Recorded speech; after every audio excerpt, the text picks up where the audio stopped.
Bonjour et bienvenue à Pack de Potes. Alors moi c'est TK, Terry Kaufman, l'américain de ce groupe d'amis réunis par le rugby. Et voilà, je suis très content d'être là pour parler de ce Super Saturday de 6 nations avec le Pack de Potes qui s'agrandit un peu aujourd'hui. On est très content d'avoir bien sûr Amélie Mahé. Salut Amélie. Les garçons, ravi de vous retrouver. Et bien sûr on a Théodore de Saint-Rémy. Salut Théo. Mais moi, toujours là, fidèle au poste. Exact, fidèle au poste de deuxième ligne. Et tiens, on a un autre deuxième, voire troisième ligne qui est avec nous. Vous le connaissez peut-être déjà, parce que c'est mon 4e fois ici à Pack de Potes. 240 caps avec Grenoble, plus de 100 avec Béziers. Il a démarré sa carrière, il a fini sa carrière dans la Drôme. C'est The Only John Best sur Instagram. Donc, bienvenue sur The Only Pack de Potes ici pour la 4e fois. John Best, salut. Ouais. Ben merci, bonsoir à toutes et à tous, et ravi d'être parmi vous, même si t'as mal commencé, tu m'as mis dans la catégorie des deuxièmes lignes. Aïe, aïe, aïe, ça va chacailler un peu ce soir. Seulement, mais ouais, c'est ça. Voilà, c'est ça. Excuse, tu mes excuses. Et pourquoi tu lui présentes avec ses statistiques et pas nous, à moi et à Théo? Je rappelle, je suis championne de France, moi, Théo, il a c'est plus fait une rapide, carrière peut-être, de c'est pour ça. dingue. Ah, peut-être. Mais je retiens le favori. Oh là là. Bah, si vous voulez, mon seul statistique dans le rugby, je pense que j'avais un seul essai et j'étais très fier. Allez, on y va dans cet épisode. Il y a plein de choses et c'était un week-end mais fabuleux de rugby. Donc, je suis content de partager ce moment avec vous, nos chers Pack et bien sûr nos chers écouteurs. Tiens, on a eu des mots de des écouteurs qu'on aime bien. Allez, Théo, est-ce que tu peux nous parler des différents mots des différents écouteurs? Oui, on a un Christophe Lelon qui nous dit tout simplement merci pour ce numéro et vos analyses. Mais quoi dire d'autre? Voilà, c'est factuel, c'est beau, c'est bien. Voilà, merci Christophe, on t'embrasse. Et puis Blex Flanagan a l'air de bien connaître les alentours du stade de Murrayfield puisqu'elle confirme que le vestiaire qui était prétendument trop petit serait peut-être un vestiaire partagé avec le stade de Hive Stadium qui est juste à côté de Murrayfield à Édimbourg. Voilà, on continue de mener l'enquête puisqu'il y avait eu protestation sur la taille des vestiaires. Merci, Bex Flanagan. Superbe. Écoute, il me semble que toi, tu as voyagé pas mal, John Best. Est-ce que tu as pu voyager un peu pour jouer en Angleterre et en Écosse? Ouais, on était parti jouer quand c'était l'époque du Challenge européen. On était parti, on avait les London Welsh à l'époque, donc on a fait plusieurs matchs à Londres. Par contre, je m'étais retrouvé à titre personnel du côté de Murrayfield pour une étape du circuit de rugby à 7. C'était une ambiance absolument incroyable et franchement, c'est un des meilleurs moments de rugby que j'ai vécu de ma vie, avec tous les gens déguisés, avec la chanson, des chansons qui étaient reprises partout. Enfin, c'était un truc vraiment incroyable et l'ambiance à Murrayfield. D'eau, non, à 7 Non, j'étais juste supporter et on avait terminé un pub très connu qui s'appelle les Free Sisters, notamment à Édimbourg, qui fait partie des endroits connus. J'ai cru que tu jouais à 7. Non, à 7, à côté de Montpellier, tu veux dire. Oui, c'est ça. Non, le rugby à 7, c'est pas fait pour moi et il me l'a bien rendu d'ailleurs, le rugby à 7. Superbe. Bah écoute, on est très content que t'es là. Tiens, t'étais à la radio, Amélie. Et ouais, que c'est la nouveauté en 2026. Il y a ici Occitanie qui me fait faire quelques piges depuis fin janvier. Donc c'était ma 3e chronique aujourd'hui. Et donc je donne les coulisses du rugby féminin. Et aujourd'hui c'était être maman et rugby woman. Donc j'expliquais les retours de grossesse, allaiter dans le vestiaire, embarquer les gamins dans le bus les jours de déplacement et rappeler que on peut être maman et jouer au rugby et que c'est tout à fait compatible avec un chouïa d'organisation quand même. Écoute, où est-ce qu'on peut trouver ça alors? On le mettra le lien. Voilà, on a on a le replay sur le site ici Occitanie, mais on le fera passer par Pack de Potes, comme ça vous pourrez écouter un peu ce que j'ai fait depuis fin janvier déjà. Ok, génial, merci. Et un peu de nouvelles aussi. J'ai mon autre podcast commence à se réveiller un petit peu. Ça fait un petit moment, un peu plus léger. Et voilà, je suis très content parce que là, on va faire un nouveau saison sur l'idée de liberté, d'être un peu de libre d'esprit. Ça, c'est le principe. Et voilà, aussi, on a un autre podcast qui est le Podcaston. Donc, j'ai sorti 2 podcasts de plus. Donc là, avec Pack de Potes cette semaine, on a eu Grégory Vignier qui nous a parlé des écoles de 15. Donc, je vous invite à écouter l'épisode juste avant qui est sorti lundi par rapport à cette super initiative.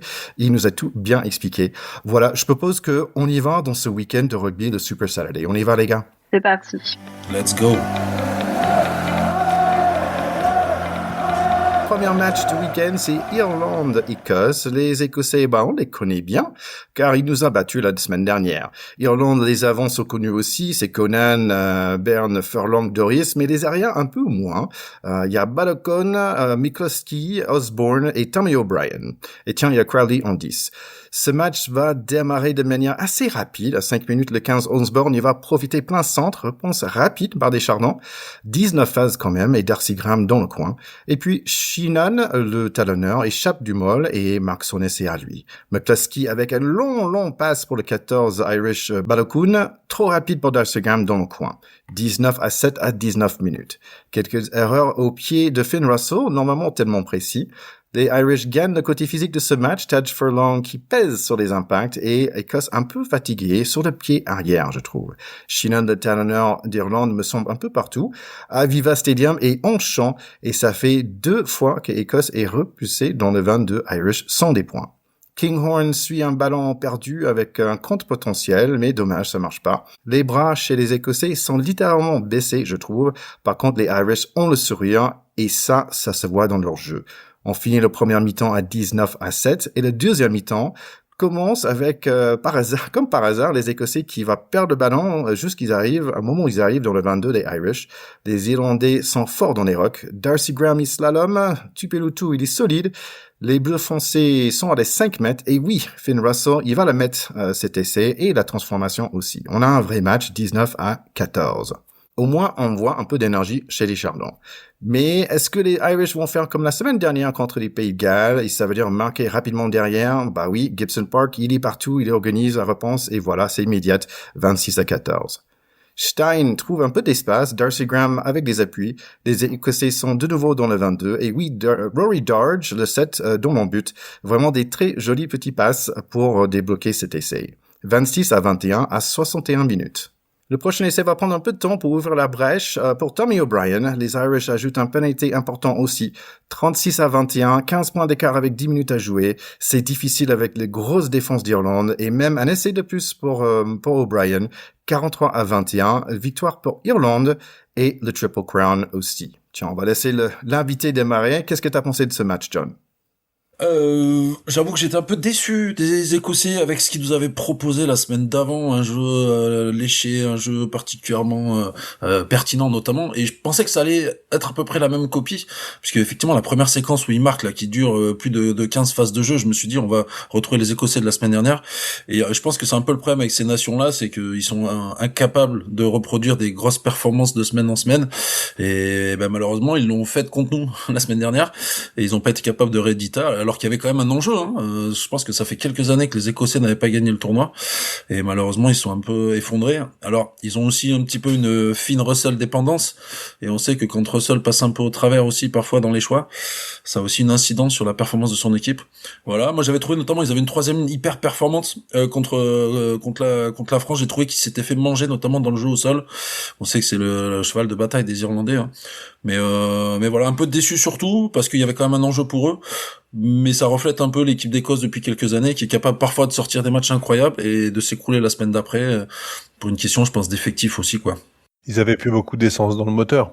Voilà. Je pense que ils avaient quand même tout donné contre nous et je pense qu'ils avaient vécu un sommet sportif et émotionnel. Et je pense que quand tu sors de matchs comme ça, je pense que t'as quand même laissé beaucoup d'énergie.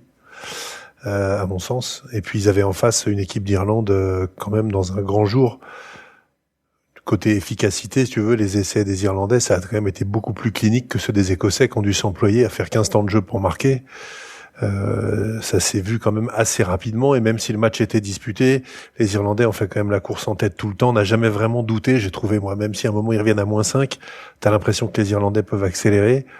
Et puis moi, je dis un petit mot sur McCluskey, le centre, c'est un mec qui a 30 ans, qu'on n'a pas vu pendant des années, qui était complètement blacklisté, et qui a fait là un tournoi complètement hallucinant, et un match là encore exceptionnel, avec des courses, des passes, il percute comme un taureau, il te fait une passe de 30 mètres à gauche, il m'a fasciné ce mec-là, et j'ai beaucoup de mal à comprendre qu'il ait disparu aussi longtemps en équipe d'Irlande.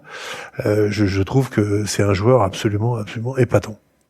Ouais, on connaissait l'enjeu des 3 équipes pour ce week-end, donc tu t'attends à ce que tout le monde vraiment face à un énorme match. Ils ont couru au score tout le long, donc j'ai pas vraiment l'impression que les Irlandais aient réellement été inquiétés. Et puis on a ce gros craquage à partir de la 60e où là tu sais que c'est fini. Et alors au-delà de potentiellement avoir une opportunité de gagner le tournoi, ne serait-ce que de terminer deuxième en fait, hein, parce que les Écossais depuis le Six Nations en 2000 n'ont pas fait mieux que troisième. Donc je pense qu'ils doivent terminer troisième ce week-end pour une bonne 10e de fois peut-être en 26 éditions. Mais même terminer deuxième aurait été leur meilleur classement depuis la mise en place du Six Nations. Donc ils ont vraiment raté le coche à double sens de ni la première ni la deuxième place. Donc ouais, c'est décevant et c'est encore plus frustrant pour nous Français de voir la tôle qu'on s'est pris le week-end dernier et de se rendre compte que ce week-end ils ont vraiment fourni un match très passable. C'est quelque chose qu'on va voir dans le match après. En fait, c'était cette histoire d'une équipe qui a trop dépensé d'énergie de semaine d'avant, qui en retrouve pas après.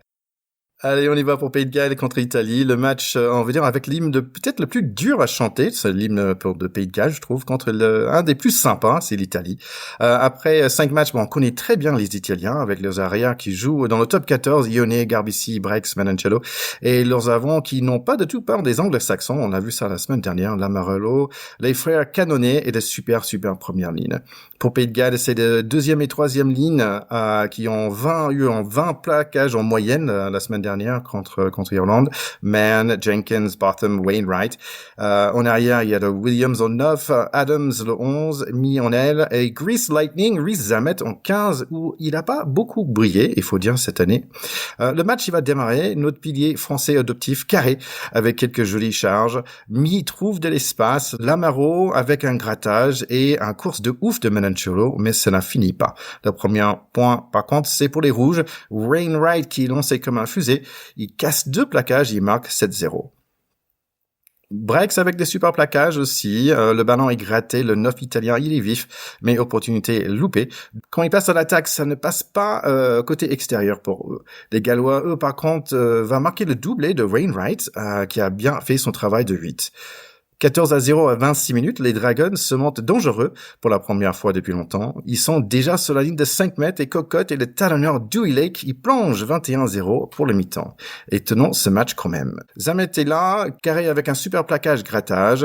On démarre une très jolie séquence d'attaque des Gallois. Tout le monde a avancé sur l'impact de 28-0 avec le bonus offensif. Peut-être pas le cuir de basse peut anglais s'il marque encore 80 points. Tout passe côté rouge, même des drops. Par contre, Italie, ils sont presque à 30% de plaquage raté pour l'instant. Carré sort sous les applaudissements, c'est le nouveau chouchou des Gallois. Josh Adams a fait un super match aussi. Les Italiens vont quand même marquer 3 essais dans ce fin de match, avec deux autres essais refusés. Score final 31-17 pour le Pays de Galles, Dragon Rouge en mode Phoenix. Ouais, on l'a dit, hein, forcément, les Italiens, avec ce match historique qu'ils ont sorti contre l'Angleterre, tu savais qu'ils avaient laissé des pluies, mais que ce serait compliqué. Et en même temps, t'avais des Gallois en face qui devaient vraiment sauver l'honneur. Alors, ne pas terminer dernier, ça s'avérait compliqué, mais au moins ne pas avoir la fameuse cuillère de bois. Alors, tu l'as dit, ceux qui sont pas les adeptes du rugby, c'est ceux qui ont perdu tous leurs matchs pendant le Six Nations. Donc les Gallois ont sauvé l'honneur et les Italiens, ont essayé de tenir comme il se peut. Alors ils font quand même leur meilleur classement, quatrième place, pour la 3e fois après 2007 et 2013. On peut noter la progression. Hein. Ils ont fait 7 fois dernier et 5e l'année dernière et l'année d'avant. Donc on a une progression. Et je pense que le travail de Gonzalo Quesada, il joue énormément. Moi, j'ai beaucoup aimé en fait les mots des Italiens à la fin du match où ils étaient conscients d'être passés à côté, mais il y avait ce côté entraide et état d'esprit qu'ils ont mis en avant entre eux et de montrer qu'on avait un bel état d'esprit sur le terrain. Mais trop d'énergie laissée la semaine dernière. Mais je pense qu'ils retiendront leur victoire contre l'Angleterre et c'est ce qu'on retiendra tous aussi cette année. Ouais, moi je dirais plutôt que c'est quand même le Pays de Galles qui nous a sorti un match dont on n'attendait pas. Hein. Moi je les ai vus vraiment depuis 2 ans en grande difficulté, incapables de trouver des solutions. Et là ils sont appuyés quand même sur les joueurs historiques, les Rhys Zamet, Josh Adams, les Wainwright, le 3e ligne, qui ont quand même sorti une belle prestation, qui ont redonné confiance à. Bref, moi c'est le Pays de Galles que j'aime bien voir jouer. Hein. Effectivement, on a eu des révélations, mais je pense qu'on en parlera un peu plus tard de ce pilier au nom très très français, hein, le pilier gauche Carré notamment. qui font quand même des choses assez incroyables. Ils sont pas passés loin en Irlande aussi, hein. Vous en avez peut-être parlé effectivement la semaine dernière. Et finalement, on se dit que une équipe qui était en grande difficulté comme ça arrive à sortir une prestation de cette envergure. Voilà. Après, moi, je suis aussi déçu pour les Italiens parce qu'effectivement, quand tu sors un match d'anthologie comme t'as pu le faire contre les Anglais, est-ce que c'est les Anglais qui sont vraiment faibles? Il y a sans doute aussi un peu de ça en ce moment, hein. Mais bon, les Anglais nous ont quand même un peu bousculé. Donc, je sais pas trop quoi penser en fait, parce que cette dernière journée, elle a un peu chamboulé toutes les convictions peut-être qu'on avait sur les 4 premières journées du tournoi. Donc finalement, est-ce qu'il y a des enseignements à tirer de sa dernière journée à part le fait que tout le monde aurait pu perdre contre tout le monde? Je trouve ça un peu fou. Je me dis que c'est super enthousiasmant pour les prochaines éditions du tournoi, en fait, Destination, parce que je me dis qu'on va peut-être avoir voilà, des surprises de semaine en semaine, alors que la hiérarchie semblait bien établie. Voilà, donc c'est vraiment très difficile d'avoir un ressenti sur ce match-là en particulier, si ce n'est que j'ai bien aimé les Gallois, quoi, et vraiment cette ferveur chez eux, quoi. J'étais comme un fou parce que ça fait 2 ans qu'on pleure de voir les Gallois perdre tout le temps, qu'on n'en peut plus. Ça fait 15 jours, 3 semaines, 1 mois qu'ils nous font rêver en faisant des matchs où ils viennent mourir à rien du tout, à part contre les Français où ils sont complètement pris les pieds dans le tapis. Ils ont failli taper les Écossais. Ils ont fait un très bon match en Irlande. Donc là, s'ils battaient pas les Italiens cette année et maintenant, avec quand même cette petite remontée depuis les bas-fonds de la confiance rugbystique où ils étaient englués là depuis 2 ans, c'était à désespérer de tout. Donc, pour moi, ils se sont donné les moyens, ils ont fait le match qu'il fallait et ils ont fait un match de folie. Ils mènent quand même 31-0 contre les Italiens qui viennent de passer les Anglais à la moulinette. 2 essais de Wainwright. Effectivement, vous en avez parlé, Carré, j'ai découvert son gabarit, 1m90, 132 kilos. J'ai compris pourquoi il fait mal, hein, quand il rentre dans les intervalles. C'est quand même... Et il court vite en même temps, hein. Et il court vite en plus, donc c'est un super client. Mais je trouve que ils ont pris le match par le bon bout, ils ont fait ce qu'il fallait faire, et il ressemblait pas du tout à une équipe moribonde. Quand j'ai vu cette équipe, j'avais l'impression de voir les Gallois de 2019 en train de taper les Anglais au Millennium Stadium, quoi, pour le Grand Chelem. Et c'était du haut niveau. Et s'ils ont battu les Italiens, c'est qu'ils les ont fait déjouer parce qu'ils ont été bien meilleurs du début à la fin du match. Donc moi, j'étais absolument enchanté pour eux. On avait peur que ce tournoi soit à nouveau un chemin de croix pour cette équipe, et ça n'a pas été le cas. Je trouve que à la fin de ce tournoi, moi, si je suis leur coach, je leur dis, les gars, maintenant c'est fini la Bérésina des 15 défaites d'affilée, on sait qu'on peut battre n'importe qui. Alors là, c'est que les Italiens, mais quand on fait des matchs comme ça, on peut battre beaucoup de monde. Donc j'étais totalement enchanté. L'année dernière, je me rappelle, on avait eu ce débat-là où on se disait que la Géorgie revendiquait le droit d'intégrer les Six Nations. Au début du tournoi. Et en quand fait, ils se sont pris 50 points à domicile par les Français, moi j'ai dit la même chose. J'ai dit à un moment, faut qu'ils aillent en Pro D2 du Six Nations, se prendre confiance en fonction. On en parlera plus tard, mais il y a une surprise, hein, aussi dans le tournoi Destination B. On en parlera un petit peu plus tard, mais effectivement, les Géorgiens sont pas si sereins que ça, comme ils avaient pu le prétendre depuis quelques années. Puis il y a eu quelques histoires aussi, hein, quelques articles sont sortis dans la presse sur leur préparation qui est peut-être pas, on va dire aussi sérieuse que ce qu'on imagine. Mais effectivement, on s'est posé la question pendant 3 ans de se dire est-ce que le Pays de Galles avait encore sa place dans le tournoi de destination. Et là, cette année, j'ai envie de dire, ils nous ont prouvé que qu'ils l'ont. En travaillant effectivement un peu plus, je pense qu'ils peuvent retrouver une génération. On avait dit ça, hein, l'année dernière, ils avaient du mal à renouveler cette génération. Ils avaient attendu que plein de joueurs partent en fin de carrière pour les remplacer. Et là, on voit des nouveaux noms, on voit des mecs qui ont de la gueule, on voit des vraies bonnes gueules de Gallois, quoi, des mecs qui ressemblent à rien. Mais et par puis contre, là, quand ils ont trouvé un ouvreur. Le petit Edwards avec Thomas Williams, ça fait une charnière. Ouais, pour le coup, encore une fois, ils ressemblent pas à grand chose. Mais tu sens que les mecs, ils ont de la conviction, ils sont là, ils mettent le maillot avec le poireau, ils sont là, voilà, ils font les choses avec conviction. Et c'est ce qui nous a manqué quand même depuis quelques matchs sur cette série des Gallois, notamment. Et en face, côté italien, Menoncello, quel joueur quand même. Il vient au Stade Toulousain, il va faire très très mal dans le championnat de France. On n'a pas fini de le voir faire son espèce de coup de la toupie au milieu du terrain là. Ça va être l'enfer. Hein. Donc, ça t'agace, hein. Préparez-vous. Ah ouais, ça va m'agacer, sérieusement. Et combien de fois il fait 50 mètres d'un clin d'œil en fait. Boum, il est parti. Il est très très fort. Il a mis des mecs par terre et tout, c'est incroyable. J'avais juste vu qu'il y avait quand même beaucoup de jeunes avec, avant le Six Nations, il y avait pas mal de jeunes qui avaient moins de, 15 caps en général. Il y en avait 6 ou 7 déjà dans les avants. Donc on voit ces nouvelles sangs qui arrivent. Adam, c'est un des plus vieux quand même. Il a, je pense, soixantaine de caps de mémoire. Il s'est envoyé. Ah oui, il y avait un super match aussi. Donc voilà, un changement on va dire, de garde pour cette jeune équipe et ça va être chouette pour l'année prochaine. Allez, on va passer à notre match à nous. C'est samedi soir, c'est France-Angleterre et je suis assez inquiet, assez anxious comme je peux dire. Pour la France, comme Théo a dit, on revoit Flamand et Meoufou en deuxième ligne avec un nouveau tête aussi, Mathieu en 7 avec Olivian en 8. Pour l'Angleterre, il y a quelques noms qui sont assez nouveaux. Toujours, ils étaient là la semaine dernière. Je suis étonné qu'ils étaient gardés d'ailleurs. Murley en 11 et Atkinson en 12. Roebuck en 14, mais Freeman en 13. Il avait bien sa place. Un peu de théâtre avant le match pour marquer le coup de ce plus de 100 ans de le crunch. Un nouveau maillot ciel bleu, c'est sympa, sauf pour mon cousin qui est daltonien, donc très difficile à distinguer les deux équipes. Le match démarre et essai pour les Anglais, heureusement non.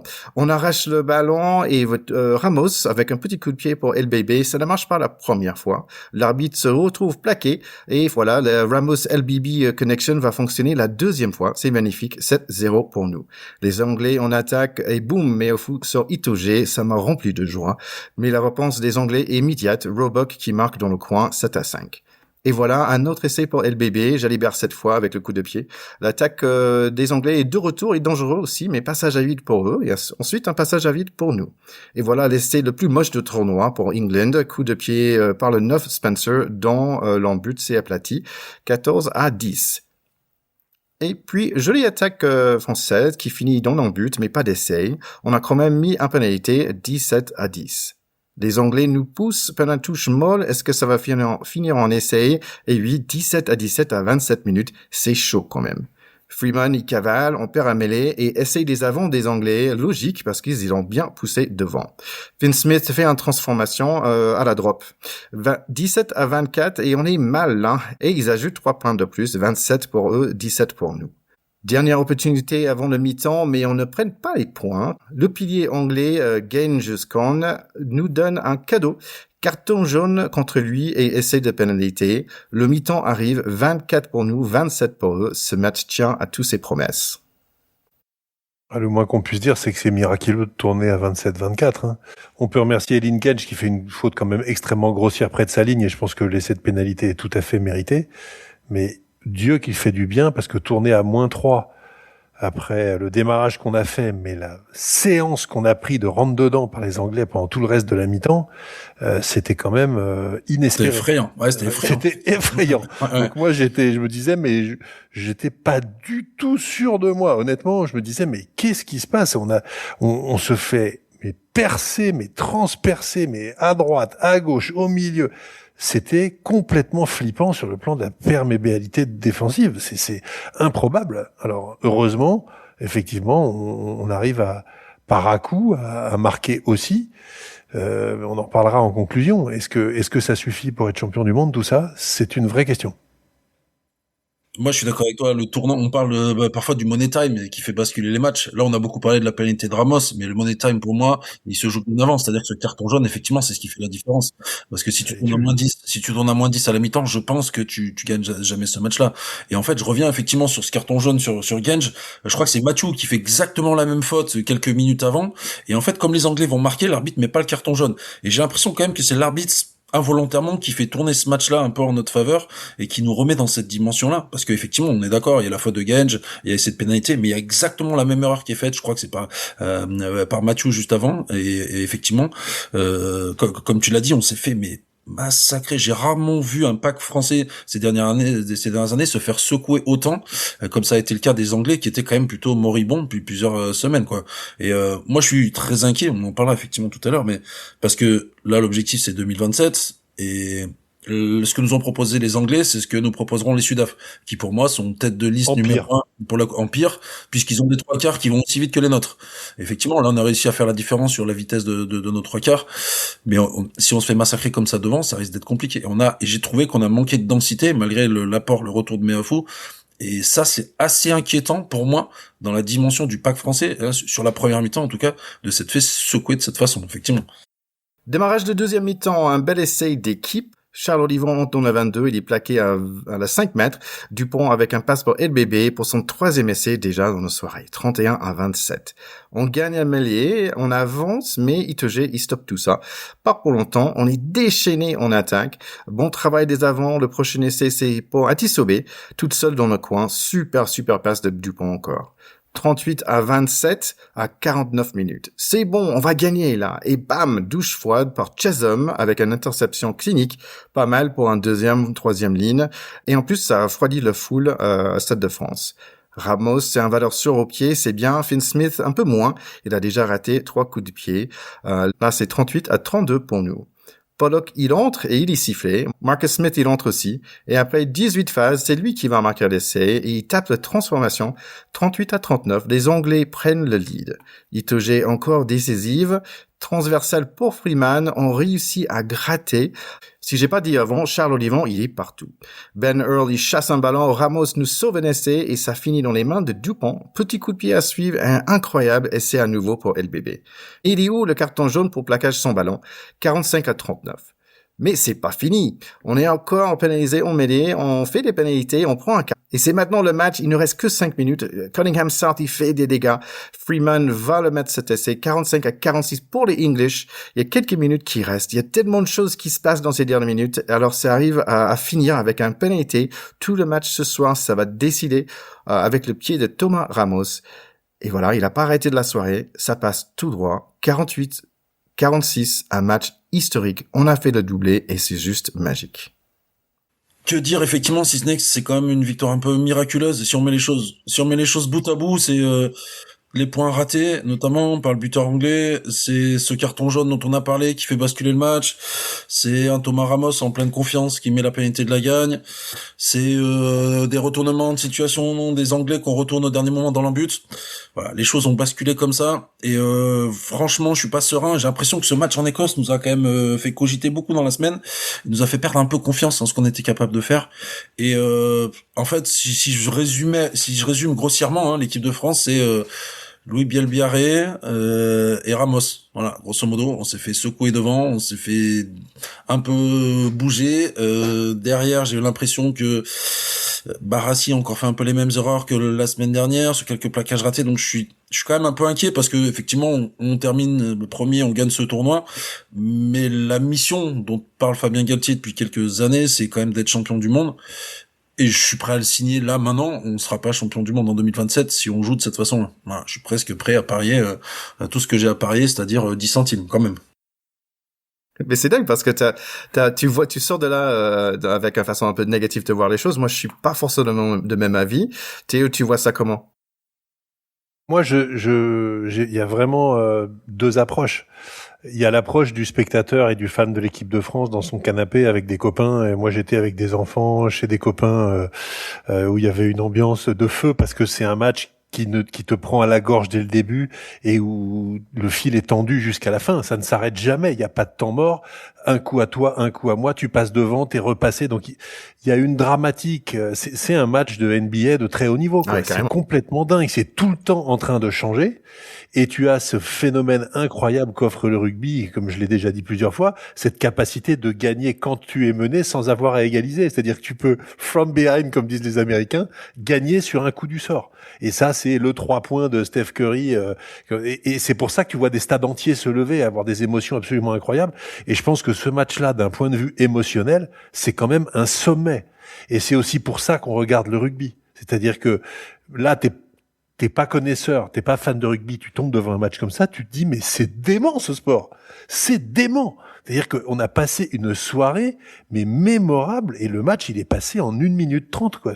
J'ai l'impression d'avoir vu filer ça à une vitesse absolument incroyable. Ça c'est peut-être parce que t'étais à la 5e bouteille de rouge aussi. Hein. Non, c'est peut-être même pour pas. Ça. Maintenant, une fois qu'on a dit ça, quand on regarde avec un petit peu plus de froideur ce match, on se dit, ok, on vient d'enchaîner 2 matchs en prenant donc 96 points en 2 matchs, ce qui est quand même absolument ahurissant du point de vue des performances que faisait il y a encore quelques mois l'équipe de France en défense. Donc qu'est-ce qui s'est passé en défense pour se faire trouer à ce point-là, pour avoir tout perdu en repère collectif de défense à ce point-là en 2 matchs? Moi, j'ai pas la réponse, mais en tout cas, il faut poser la question. Ça, c'est la première chose. Et puis la deuxième chose, c'est que on est incapable foutu d'aller gratter un ballon et de gagner un rug depuis 2 matchs. Ouais, On c'est a vrai. dû avoir un rug gagné en 2 matchs. Et ça n'est pas possible à haut niveau. Voilà. Donc, quand ta stratégie, ce n'est plus que avoir effectivement des petits coups de pied extrêmement bien sentis dans le dos de la défense ou en l'air et un ailier mais invraisemblablement talentueux qui est Louis Bielbarré, qui est capable de n'importe quelle miette d'occasion de te faire un essai à 7 points, forcément, t'en marques 28 avec lui. C'est déjà plus facile si tu commences à 28-0. Hein. Mais est-ce que c'est une stratégie ? Je ne sais pas. C'est marrant parce que j'ai vu le match dans un bar. L'ambiance était magique. C'était Mais incroyable. c'était On a magique, juste éclaté. mais On était magique. tous en train de faire des high fives et tout. C'était super. Mon fils était dans un bar à Paris Ticket avec des Anglais et tout. Il m'a dit, mais l'ambiance, papa, était C'était mais magnifique. dément. Ouais, j'imagine. C'était dingue. Ouais, mais nous, on est des experts du rugby, donc on peut pas se contenter de ça. Moi, je suis d'accord avec vous, hein, effectivement. Tu vois C'est ce que je vrai. veux dire? On peut pas se contenter de ça et de dire, ah, c'est super, on a vu un beau match. Si tu veux voir un beau match, tu vas voir de la 3e série, c'est sympa, les mecs jouent bien au rugby, et puis t'as aussi du vin chaud après, quoi. Et moi, aujourd'hui, dans la réflexion sur l'avenir de l'équipe de France, j'avoue que je suis très inquiet. Voilà. Ouais, moi j'ai passé le match à vérifier sur sur la presse sportive, genre c'était quoi les petits comptes d'apothicaire qu'il fallait faire. Alors est-ce qu'on devait gagner avec combien d'avance? Est-ce qu'il fallait un bonus? Est-ce que le match est nul? Enfin bref, du coup j'ai passé mais je pense 10 fois à revérifier C'est ton parce petit côté que prof, ça. ouais, je pense aussi. Mais il y avait vraiment ce doute jusqu'à la fin. Et bon, forcément, comme tout le monde, j'ai surkiffé le moment de Ramos. C'est surtout cette sérénité dans la décision, dans le choix. Et tu parlais de vibrer. Alors moi, j'étais à la maison avec mon conjoint et mon fils, donc mais je pense qu'on a vibré tous où qu'on soit. Moi, j'ai kiffé regarder là depuis samedi soir les vidéos. Alors des Irlandais qui découvrent avec horreur que le pied passe, mais j'ai adoré voir d'autres nations britanniques kiffer autant que nous, que ce soit les Gallois ou bon les Écossais étaient encore en train de digérer, mais surtout des Gallois qui ont kiffé en fait que les Anglais perdent. Et là tu te dis ah ouais alors l'animosité encore entre Britanniques, même en 2026 comme au Moyen Âge, elle est bien présente. Et c'est ça aussi le rugby, c'est de te rendre compte que t'es pour ta nation. Et moi, je l'ai toujours dit, hein, t'es surtout contre d'autres nations que tu veux voir absolument perdre. Et on va pas se mentir, hein, voir les Anglais à cette 5e place, c'est quand même assez kiffant à la fin de ce tournoi, pourvu que ça dure. Hein. C'est assez marrant parce qu'il y avait Pollock là qui est un peu partout dans le presse avec son attitude et c'est assez drôle parce que dans tout ce que j'ai lu dans les presses et les commentaires des Anglais en fait il dit Pollock en fait ça veut dire pour être gentil blaireau en fait parce que ça veut dire blaireau en fait Pollock il me semble pour les Anglais c'est pas une expression américaine mais je trouve en fait eux aussi ils sont un peu fâchés avec sa façon d'être qui est pas très rugby et aussi que lui il fait taisez-vous et après il perd le ballon à 30 secondes j'espère fin du match. Pour lui parce que c'est un gamin qui a du potentiel et on a besoin d'avoir des gens qui montrent qui nous détestent aussi sur les terrains, qui nous détestent aussi. Non, mais on a besoin d'avoir des challengers en face, d'avoir des mecs dont on a envie de s'inspirer pour être plus fort qu'eux, etc. Donc je pense que c'est important d'avoir des figures d'adversaires. Mais lui, là, le problème, c'est qu'il est complètement con dans son attitude. C'est dramatique. C'est-à-dire que il a une attitude de fouteux. Je rentre, c'est tout pour ma gueule. Je suis la star du truc. Ensuite, il veut faire taire le stade avec un chute après son essai qui est un manque d'humilité, mais dramatique dans notre sport. C'est pas du tout ça, en fait, normalement. Et ensuite, en plus, il fait une boulette monumentale. On n'a pas parlé de la dernière action. Ce ballon, il aurait pu balancer un coup de latte à 50 mètres, n'importe qui. Même moi, j'aurais pu le faire. Et je veux dire, le match était plié. Et lui, monsieur, je prends le ballon pour essayer d'aller faire le shérif, je le perds. Derrière, machin, je sais pas quoi, ballon perdu, pénalité. Et c'est perdu à cause de lui. Donc moi, je suis les anciens de l'équipe de France, là. Mais honnêtement, de l'équipe d'Angleterre, mais je le défonce. Je vais le voir entre quatre yeux dans le vestiaire. Je lui dis, mais maintenant, toi, tu viens d'équipe d'Angleterre, tu fermes ta gueule pendant les 10 prochains matchs. On veut même pas entendre le son de ta voix. Sinon, tu dégages. Je pense que c'est un mec qui a besoin de se faire parler comme ça.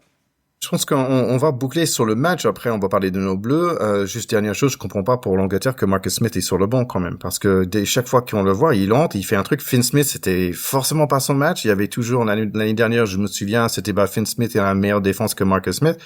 On peut dire que Marcus Smith, il rentre dans les 2 derniers matchs. Je pense qu'il est assez décisif. En fait, c'est le seul un peu lumière qu'on a dans cette équipe. C'est vrai. Ouais. D'autres choses sur ce match. On peut passer aux nos bleus. Du banc tu parles de la rentrée fracassante de Marcus Smith qui était sur le banc et ce qui peut paraître quand même assez étonnant vu sa prestation. On rappelle quand même que Galtier a fait le choix pour nous de pas faire rentrer quand même 3 joueurs.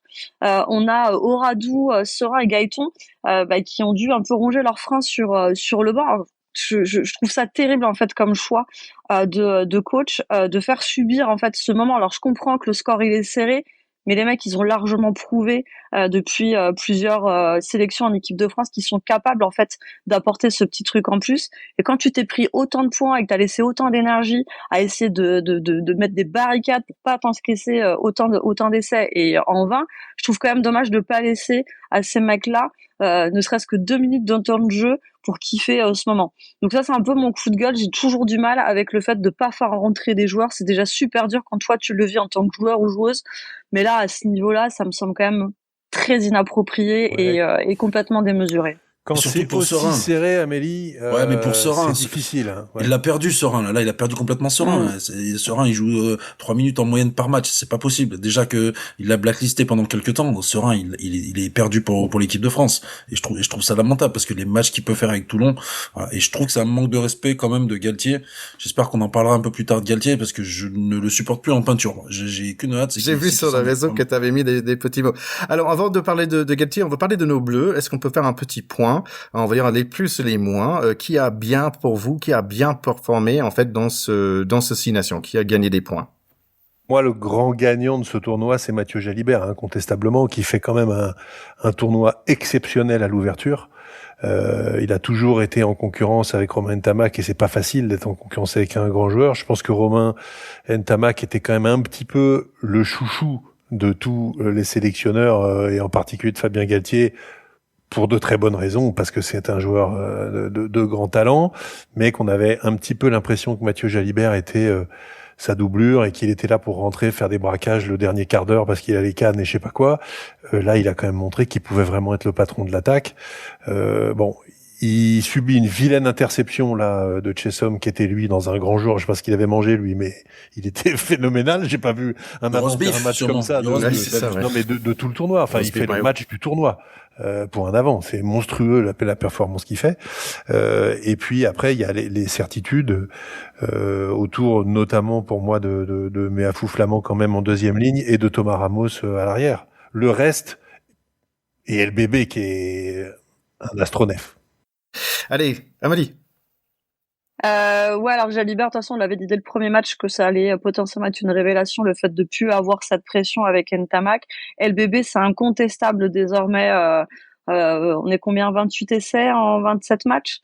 Inversement, Atis Ogbe, je l'ai pas trouvé aussi phénoménal. Alors notre Bordelais Penaud a quelques défauts peut-être sur le terrain, mais ça reste aussi un grand finisseur et pour moi il nous a manqué un deuxième grand finisseur à l'aile.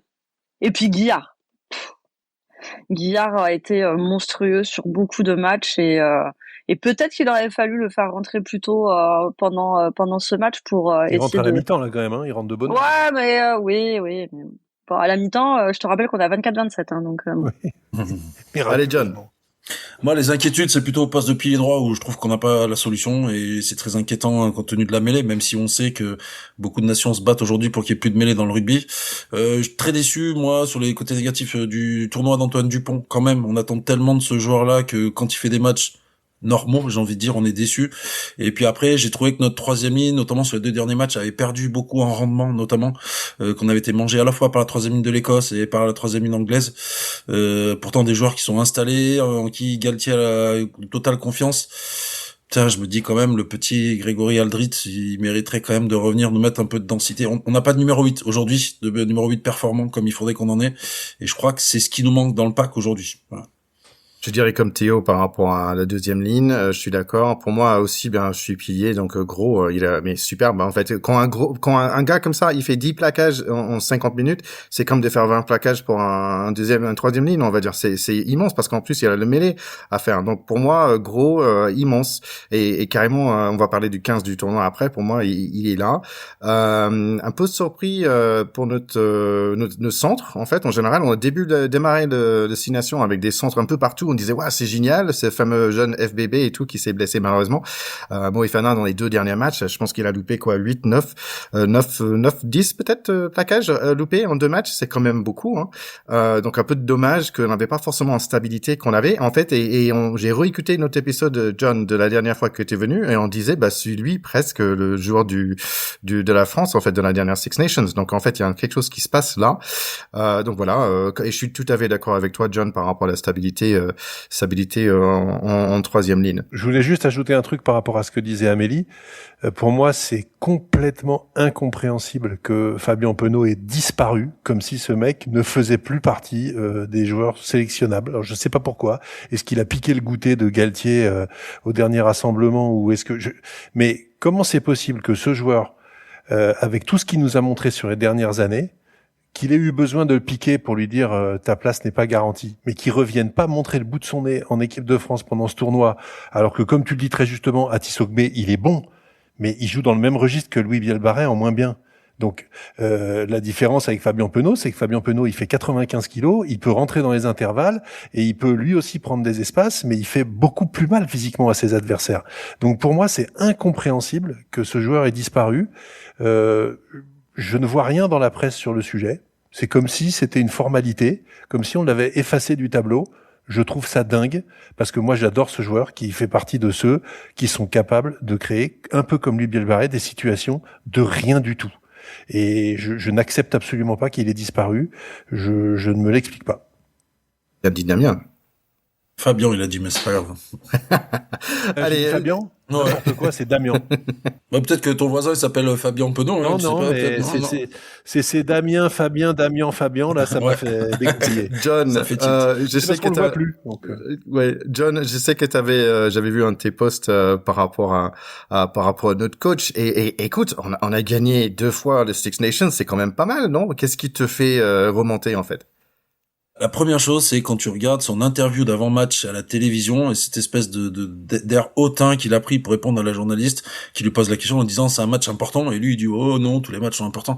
Et en fait, je trouve qu'il fait tout un cinéma de choses qui sont quand même importantes dans l'histoire et j'ai l'impression qu'il se rend compte que on lui a laissé beaucoup de temps. Il faut dire quand même qu'il y a eu d'autres sélectionneurs qui ont moins de temps que lui et qu'en fait, malheureusement, il sera encore pas champion du monde en 2027 et je vais ça va peut-être être provocateur, mais moi je rêve vraiment d'avoir un Christophe Furios à la tête de l'équipe de France. À voir ce que ça peut donner. Je suis pas sûr que ça marche, mais au moins on pourrait quand même un peu se marrer, au moins sur les conférences d'avant-match, d'après-match, parce que là franchement, je trouve que son comportement est à la limite du respect, notamment du téléspectateur, qui on sait aujourd'hui le rugby quand même prend les devants par rapport au foot. Les Français regardent le rugby et je trouve qu'il fait détester le rugby alors que tout le monde a envie d'adorer cette équipe de France. Tout le monde adore le rugby, mais moi là où je m'interroge, quand vous voyez les images de la fin, la pénalité de la gagne. Il filme la tribune des coachs. Les 2 autres se tombent dans les bras comme des mecs normaux, qu'en peuvent plus, qu'on laissé toute leur émotion et qui voient ce truc. Et Galtier, il est à côté, il continue de faire la gueule. Mais je n'en peux plus de voir sa gueule. Ce mec ne sait pas sourire. C'est un truc de malade. Donc on est là pour donner de l'émotion à des gens. Les mecs te sortent un match, certes improbable, mais ce qu'on peut pas leur retirer, c'est qu'ils ont été chercher la niaque pour revenir à chaque fois et passer devant à la fin. Ils le font. Et ben l'autre, il continue de trouver ça un peu moyen et de faire la gueule. Mais j'en peux plus. On dirait que c'est pathologique à ce niveau-là. Honnêtement, c'est dingo. Non, mais c'est vrai qu'il était impassible. C'est comment impensable en fait. Dans un moment comme ça Il y a zéro réaction, hein, mais vraiment le mec, son corps a été débranché. Aucun sentiment, pas de cœur. Je comprends pas comment humainement tu peux pas réagir. On était tous comme des dingues devant la télé. Comment toi au stade, mais vraiment, hein, ce qui est fou, c'est de se dire qu'il y a absolument rien qui n'a transparaît de ce mec au moment de la pénalité. Et comme toi, j'ai été choquée de la scène. Valait mieux pas nous faire un focus sur sa tronche. Effectivement, ça n'en valait pas la peine. Mais écoute, bon, pour boucler tout ça, hein, moi, personnellement, je suis super content avec le doublé. Je t'ai entendu, John, par rapport à Dupont, et je trouve que c'est peut-être un peu dur parce que peut-être c'était le meilleur joueur du monde pendant longtemps, et maintenant, en fait, on a plusieurs joueurs du monde. En fait, on a LBB, c'est un joueur du monde, en fait, et Ramos qui monte comme il a dit, Jalibert, il est fou, il est dingue, en fait. Il dit donne-moi le ballon et c'est bon, c'est fait. Il a comment dire ça gentiment, c'est du sang glacial, je sais pas comment dire ça, mais c'est un truc de ouf. Donc en fait, on a 3 joueurs qui sont au-dessous de l'eau, et Dupont quand même, combien de super passes il a fait dans ce match? Il a fait au moins 3 voire 4 Il fait une assists. belle deuxième mi-temps notamment. Ouais. Incroyable aussi. Mais c'est son rôle, il est de bid mêlée, c'est son rôle de délivrer des passes, décisives. Oui. Moi, je trouve qu'il a moins d'impact sur le jeu. Voilà, Ok, j'entends, mais je pense que c'est parce que on a tellement d'autres bons joueurs aussi, peut-être que c'est peut-être ça le souci. Tiens, on va basculer rapidement au note 15 du tournoi. Moi, je propose qu'on fait ça plutôt ligne par ligne si ça vous va, et après j'ai un petit jeu de quiz si ça vous tente après, les gars. Donc, allez, on y va. Amélie, on va démarrer avec toi. Est-ce que tu as des piliers qui viennent à l'esprit pour ton 15 du tour? Trop facile. J'avoue, tu me laisses. Ça, c'est parce que tu sais que je joue le pilier depuis un an. Du coup, tu me dis, tiens, voilà, allez, on va la rassurer. Je te garde des chances aussi, si tu veux. Ouais, parce que John, voilà ce qui arrive quand tu joues de plus en plus vieux, passé la quarantaine. En fait, tu joues plus du tout derrière. Ton numéro dans le dos devient de plus en plus petit. Hein. C'est pour ça que je me suis arrêté à 4, moi, tu vois. Donc, comme ça. C'est ça. Faut pas finir à 3. Forcément, on va mettre en avant notre pilier gros qui a vraiment été monstrueux, on l'a déjà dit. Et puis en fait, Carré pour cet essai monumental et pour l'ensemble de son œuvre durant ce tournoi. Quel régal en fait de voir des mecs avec autant de mobilité sur un terrain alors que c'est pas trop censé être leur rôle. Et justement, je trouve ça trop chouette qu'on puisse avoir des piliers qui subliment comme ça. Et voilà, on a eu des propos dithyrambiques à son encontre la semaine dernière, mais certainement l'une des révélations de ce tournoi, et j'ai hâte de voir les prochains matchs internationaux pour le voir réitéré. John, t'as quelque chose pour les piliers? La seule image, c'est Tad Furlong, sans doute un des meilleurs piliers droits qu'on a eu depuis quelques temps, qui se fait soulever, trimballer en mêlée face aux Italiens. Moi, c'est une image pour moi marquante de ce tournoi-là, et de dire que les Écossais, les Italiens ont progressé dans le secteur de la mêlée. Donc aujourd'hui, on a quand même des bons duels en mêlée lors du tournoi Destination. Talonneur, Théo. Malheureusement, je vais pas mettre le talonneur français. Pour moi, ceux qui ont plutôt tiré leur épingle du jeu, c'est notamment le talonneur écossais là, Turner, le petit Turner, qui s'appelle Turner, que j'ai trouvé excellent contre nous, que j'avais trouvé très bon aussi contre les Gallois. Donc, pour moi, s'il y en a un qui doit sortir du lot, je dirais plutôt le talonneur écossais Turner. Amélie, tiens, John, deuxième ligne, août et troisième. Ça y est, et tu me chantes sur la deuxième ligne, ça y est. Non, moi je vous l'ai dit, je crois que je l'avais dit déjà l'année dernière, je suis un grand fan de McCarthy, le deuxième ligne irlandais. Je trouve que voilà, il a quand même, alors il a eu moins d'activité que l'année dernière, j'ai trouvé moins pertinent, moins performant. Après, voilà, j'étais déçu par la deuxième ligne française, je vais pas vous mentir, que ce soit Flamand, que ce soit Méafou, j'attendais un petit peu plus. Et puis finalement, la meilleure solution qu'on a eue en deuxième ligne, c'est Guillard, qui n'est pas un deuxième ligne de formation. Donc je le glisserai dans cette case plutôt des deuxièmes lignes, Guillard, qui effectivement pourrait nous proposer une bonne solution pour avoir 4 ou 5 troisième lignes sur le terrain, ce qu'a tenté Galtier là depuis quelques rencontres. Tiens, j'ai envie de dire un petit truc par contre pour Jenkins, en fait la deuxième ligne qui prend le rôle là de Alwyn Jones. C'est un jeune qui a fait énormément de plaquages, et en même temps on va parler de troisième ligne et j'ai envie de dire mettre un petit mot pour Mann, qui est aussi un Gallois. Donc je pense que les Gallois ils méritent une petite place sur la liste. En troisième ligne, on peut pas passer à côté de la performance de Chesum, même si les Anglais ont pas été bons contre nous. Je veux dire, il fait un match majuscule. C'est vraiment à montrer dans les écoles de rugby, que ce soit en engagement, nombre de mètres gagnés, il marque 2 essais, il secoue les mecs en défense comme des pruniers. Enfin, des matchs comme ça vaut un tournoi entier quand même. Donc, moi, j'ai été très très bluffé par ce joueur. Et après, je pense qu'il faut quand même pas oublier, même s'il est pas spectaculaire, la performance de François Cros à nouveau, qui est au plaquage en défense et en valeur sûre. Lui, pour le coup, enfin c'est une assurance tout risque. Il fait partie de ceux qui n'ont pas déçu dans ce domaine, et Dieu sait qu'il y a eu des trous d'air quand même dans ce tournoi à ce poste-là. Donc en troisième lignel, je pense qu'avec Chesum, le joueur du ballon, et François Cros, le découpeur de Moldavie, tu peux voyager là. Comme tout pilier, mon rêve, c'était toujours jouer 8. Cette année, j'ai pas trouvé un 8 qui sortait de l'eau. Potentiellement, Dempsey, en fait, de l'Écosse, sauf que pas dans ses derniers matchs, mais contre nous, il était vraiment très puissant. John, pour toi, un numéro 8 qui sort? Bah, c'est vrai qu'on a eu pendant très longtemps la mode des numéros 8 surpuissants qui renversaient tout le monde. Je pense à Vunipola, par exemple, du côté des Anglais. Alors je sais pas si c'est une tendance générale. J'ai l'impression qu'on a abandonné un peu ce profil, un peu le Louis Picamol qu'on avait il y a quelques années. Et c'est vrai que moi, je pense que c'est ce qu'il faudrait qu'on arrive à construire, effectivement, aujourd'hui. Moi, j'ai bien aimé, dans la globalité, la troisième ligne de l'Écosse, que j'ai trouvé assez complémentaire, notamment dans le match face à nous. Voilà. Aujourd'hui, j'ai l'impression que il y a moins de spécialités comme il pouvait y avoir. Moi, à l'époque où je jouais, on avait le blindside et l'open side en troisième ligne, avec un vrai poste de numéro 8.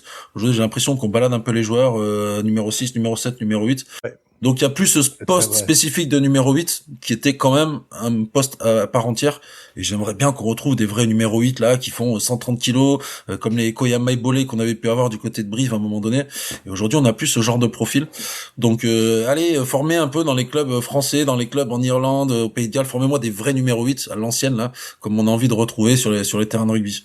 Ouais, comme on avait un petit peu le grand Greg Aldrit, hein, c'est un peu le dernier en date qu'on ait eu, même si c'était pas un monstre en termes de gabarit, c'était vraiment un joueur qui était capable de se lever derrière la mêlée, de fixer, d'avancer et de recréer un point de fixation derrière. Aujourd'hui, il y a moins ça. Donc moi j'ai quand même beaucoup aimé là le match de Doris contre les Écossais, hein. Il fait un très très gros match aussi. Donc en tout cas, effectivement, c'est pas les Français qui nous ont impressionnés à ce poste-là. D'abord, ils ont tourné tout le temps. Un coup Jelonche, après maintenant c'est Olivon, etc. Guillard qui a même été positionné en 8 à certains. Jelonche, c'est pas numéro 8. C'est pas numéro 8.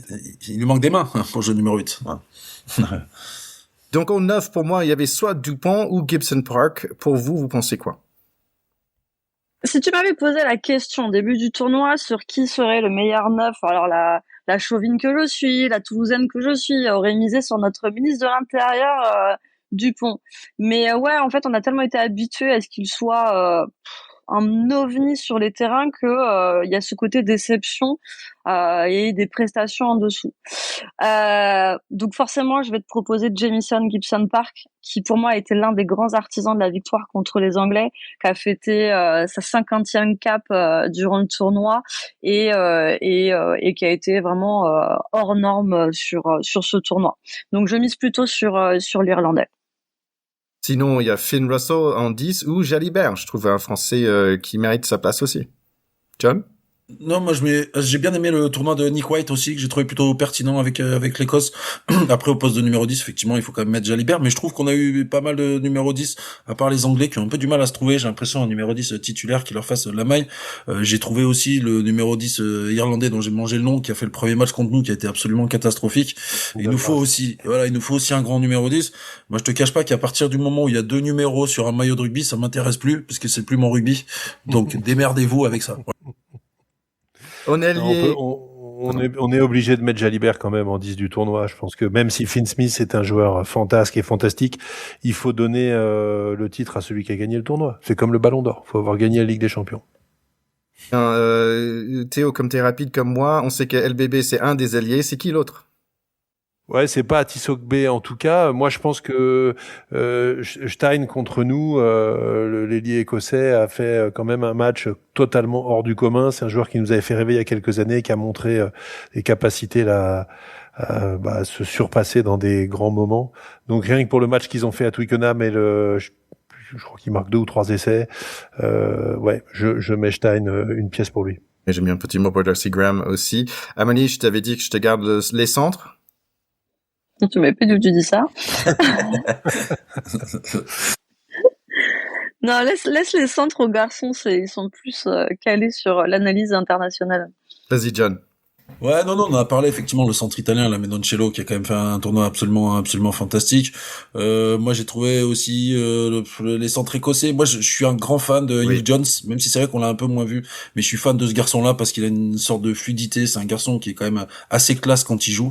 Voilà. Après, effectivement, c'est toujours comment tu les associes plutôt à numéro 12. Moi, je suis plutôt du numéro 12 très perforant et du numéro 13 un peu plus créateur. Donc, effectivement, voilà, il faut associer ces potentiels-là. Donc, voilà, le capitaine de l'Écosse, je mange son nom chaque fois, Tuipulotu, qui peut être pas mal aussi. J'ai trouvé je peux pas mettre les deux Écossais ensemble. Donc, voilà, peut-être un Tuipulotu, Menoncello, pour moi, ça ferait la maille quand même. Tu peux voyager avec ça. Et sur le banc, tu peux mettre McCloskey quand même, qui a sorti un tournoi de malade en sortant de nulle part. Je pense que, alors il a joué à l'aile aussi, le premier match, je crois. Et là, il a joué au centre, il a fait un très gros match contre les Écossais. J'adore. Après, moi, j'aime moins ce genre de joueur-là qui est un peu bourrin, si je dois dire ça comme ça. Il en faut, parce que à un moment, on peut pas faire que des pirouettes et des trucs enfin, ça marche pas non plus. Non, mais il faut quand même, à un moment, être lucide sur le fait qu'il faut marquer les adversaires pour fixer les défenseurs. Je veux dire, pour ceux qui nous écoutent et qui connaissent moins, faire que des passes, les défenseurs ils glissent, puis à la fin t'as la ligne de touche, puis il y a personne, quoi. Donc il y a bien un moment où il faut rentrer dans les intervalles, mettre des défenseurs sur les talons ou sur le cul, pour parler moins élégamment. Et ça, c'est pas des danseuses de ballet qui le font. C'est des mecs comme McCloskey, effectivement, ou Menoncello. Voilà.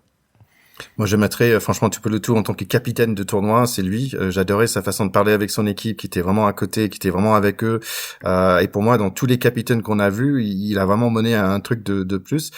Et en 15, on va juste dire Ramos, et voilà. Il y a pas de discussion. Pas de débat, là. On coach, en fait, c'est difficile parce que on va pas rentrer trop dans le détail, mais Gregor Townsend, en fait, on pensait qu'il allait être viré. Après, c'était magnifique. Après, ils ont perdu. Nous, on a déjà parlé de chez nous. Angleterre, c'est compliqué. Italie, peut-être, parce que voilà, ils ont fait un super tournoi. Dommage que ça finisse comme ça. Allez, on va faire un petit quiz si ça vous tente, les gars. Donc, pour les essais, LBB est forcément en tête, avec 9, mais il y a un autre Français qui est un numéro 2, qui a fait 5. Alors, c'est qui? Atisokwe. Exactement, il a fait 5, voilà. 4 pour Arundel et Darcy Graham et James Harbord. Il y a un seul avant dans le top 10, c'est qui? Il est du Pays de Galles? Oui, exactement. C'est Carré avec toi. Ouais. En fait, assez intéressant, dans les offloads, donc c'est les petits passes là, on a 2 Français et 2 Italiens dans les top 4. Alors c'est qui? J'ai vu que les Italiens avaient des stats incroyables là sur les offloads, et effectivement c'est une vraie nouveauté dans le jeu italien qui était moins olé olé, un peu plus calé. Effectivement ils ont des belles stats sur l'offload, j'ai vu ça. Ouais, donc c'est Mathieu Jalibert avec 14, Ione avec 11, Ramos avec 10 et Marin. On n'a pas parlé de lui de tout, mais il a fait un bon tournoi pour lui avec 9. Try assist, en fait, ce qui est super intéressant, qu'il y a 4 Français dans le top 6. Déjà, c'est pas mal. En tête, c'est Mathieu Jalibert. Qui a battu le plus de défendeurs? C'est un Écossais. Largement devant. Ça doit être Stein. Justement. Exactement, Stein avec 26, McCloskey d'ailleurs avec 20, Menoncello 20, Freeman 19 et Mathieu Jalibert, c'est le Français avec le plus, à 5. Le plus de plaquage, c'est un Gallois. Alex Mann. Ça, je l'ai vu, je crois, non? Ah non, c'est ça, c'est non, Alex. C'est bien ça. Oui, c'est bien ça. Alex Mann. Tu peux me féliciter au lieu de faire silence quand je le dis. Non, parce que j'ai cherché. J'avais vu ça, qu'il a fait même le record, je crois, de plaquage dans un seul match ou un truc comme ça. Sur un match. Ou sur un tournoi, je sais plus. Ouais. Non, c'est sur un match, t'as raison. C'était un match du tournoi, effectivement, c'est ça. Suivi par un autre, Jenkins, en fait, en deuxième. 3 meilleurs plaqueurs français en termes de pourcentage de plaquage. Bah, c'était gros, Gros, avant le dernier match, il était à 100% de plaquage réussi. Je sais pas comment ça a terminé sur le dernier match face aux Anglais. Je pense que c'était 94, 97. Ouais, donc ça fait une moyenne à 98% de plaquage réussi pour un pilier gauche, c'est juste incroyable. C'est quand même pas mal de tout. Guillard aussi? Non? En tout cas, c'est pas Barassi, ça c'est sûr. Non. Ni Moefana. Ouais, Gros, Movaka et FBB. Va bien, Boiret. Dans l'équipe, quelle équipe a eu le plus de grattage? C'était surtout pas la France. Spécialité des Irlandais, je dirais. Exactement, Irlande devant Italie, 19, 17, Pays de Galles qui suit avec 16. On va dire le pire réussite de plaquage. Les Gallois? Non, c'est des Anglais, 77%. Ah ouais. En fait, c'est les Écossais qui sont en premier avec 83,6. Et je crois qu'il y a un record, notamment, qui a été battu par le talonneur italien Nico Terralla, le plus de plaquages ratés sur un tournoi de destination. Je crois que c'est 19 plaquages ratés sur les 5 matchs du tournoi. Fou, et chacun repart avec son trophée et ses compétences. Sympa. Allez, bien sûr, c'est nous qui avions le plus de points et aussi Ramos aussi avec le plus de points. Ça fait 4 années à la suite qu'il gagne en fait le meilleur marqueur de tournoi. Donc bravo à lui. Allez, on va boucler rapidement. Il y avait quand même des U20. C'était dimanche soir. J'étais un peu entre les deux matchs. Il y avait des U20 qui jouaient en même temps que le Rugby Europe Championship. D'ailleurs, petit mot pour les U18 qu'ils ont face à l'Angleterre. En fait, ils ont gagné. C'était assez impressionnant.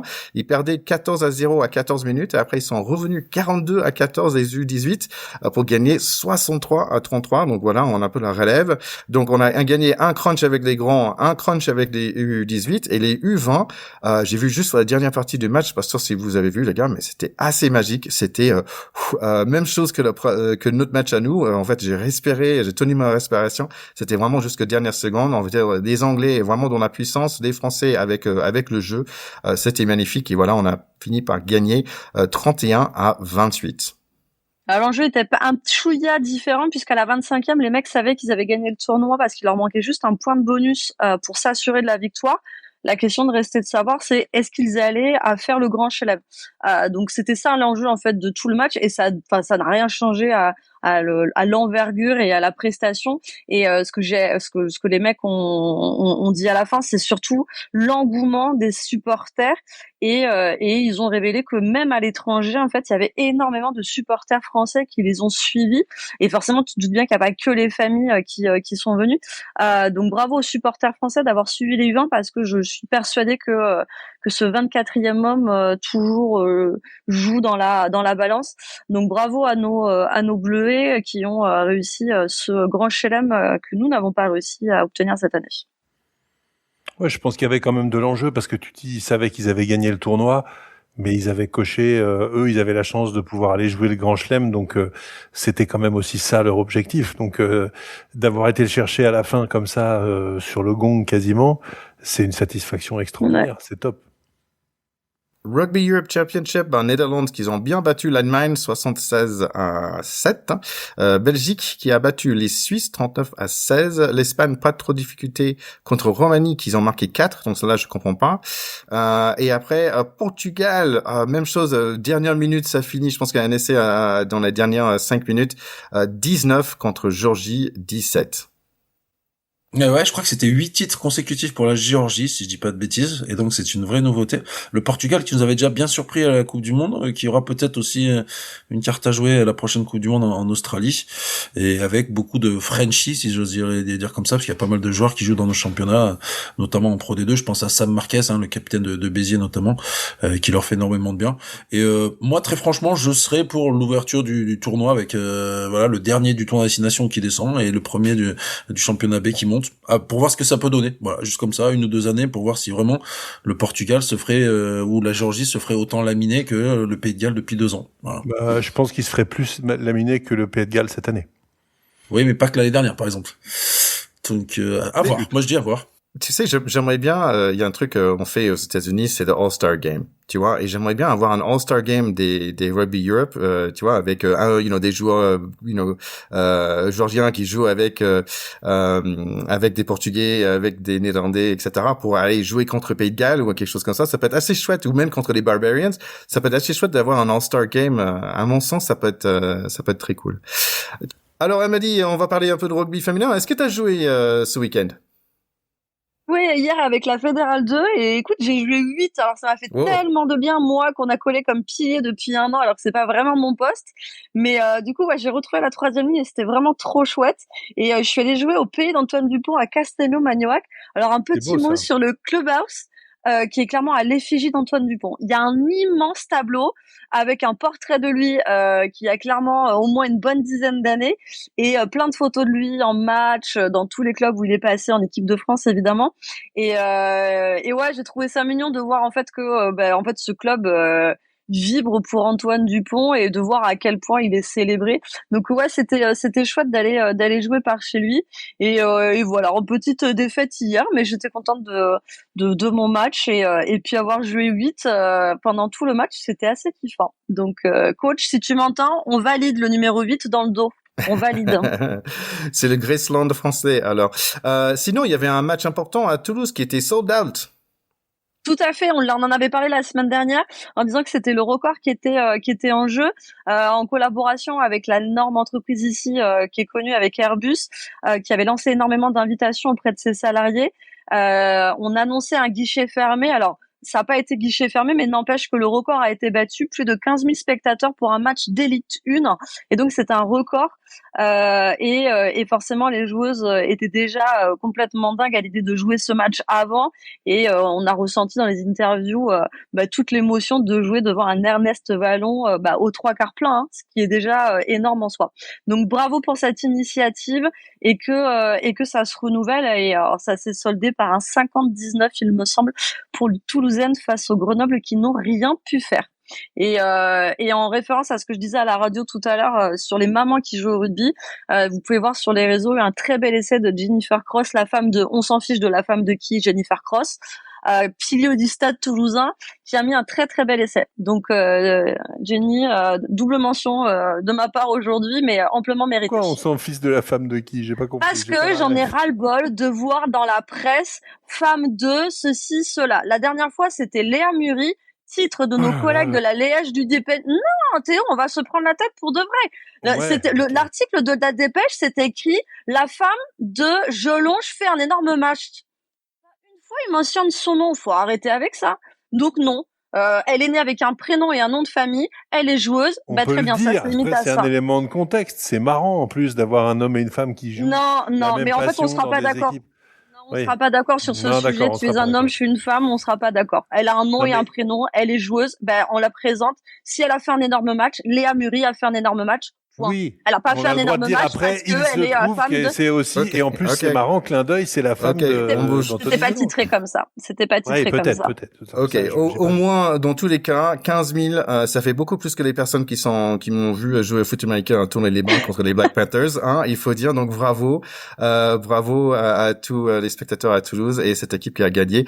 Il faut dire aussi, le Six Nations féminin qui arrive, et nous, on a fait un énorme couverture l'année dernière pour le Coupe du Monde féminine. Donc c'était un vrai plaisir et on va, comme on a dit la semaine dernière, on va essayer de faire au minimum le 11 avril, on va essayer de faire un live, n'est-ce pas Amélie?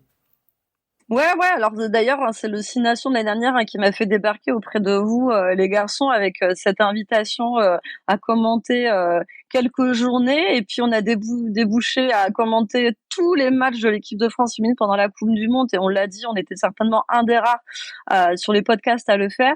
Alors forcément, on a hâte que ça reprenne. Vous allez avoir très peu de semaines pour vous remettre de ces 2 6 Nations parce qu'on repart de plus belle avec les Françaises.